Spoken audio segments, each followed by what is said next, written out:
السلام عليكم. نتمنى تكونوا كاملين بخير وعلى خير. كيف ما كتشوفوا معايا هنايا، هذه مقيله بلا دجاج بلا لحم، كتوجد دغيا وكتجي لذيذه. تبعوا معايا الطريقه، نبداو على بركه الله.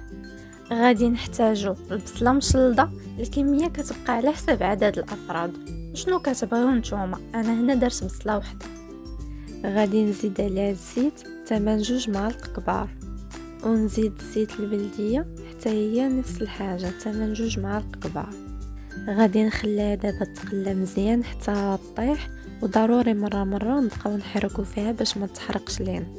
من بعد غادي نزيد عليها 2 مطيشات محكوكين.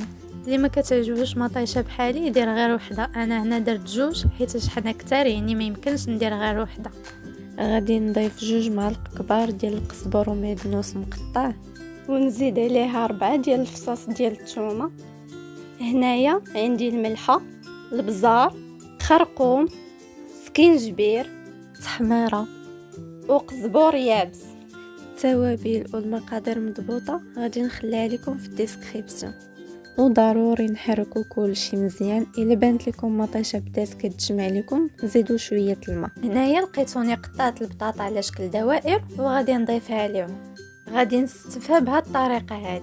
الصراحه هذه الاكله بالنسبه للناس اللي كيكونوا مزروبين او اللي مازال ما تقداو ما كيكون لا لحم لا دجاج لا حوت.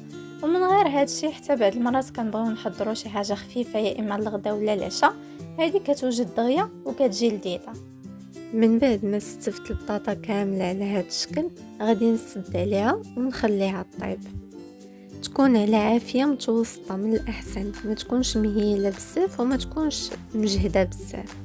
انا هنايا عاد زدت الماء، الا كنتو زدتوه في الاول على مطيشه فبلا ما تزيدوه دابا.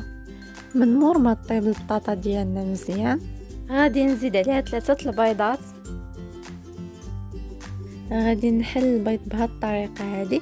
كاين اللي كيبغي يضربو قبل وكيبغي يديرو على شكل اومليت، نتوما وشنو كتبغيو. هنا من مور ما طابت لينا البطاطا غادي نزيدو عليها فرماج ونغطيوه، نخليوه واحد 5 دقائق يذوب. من الاحسن تختاروا نوعيه مزيانه ديال الفرماج اللي كيذوب، حيت المذاق ديالو هو اللي كيخليها تجي لذيذه اكثر.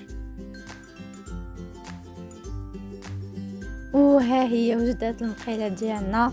انا هنايا نسيت ما وريتكم باللي راه زينتها شويه بالقزبر والمعدنوس، كيبقى اختياري.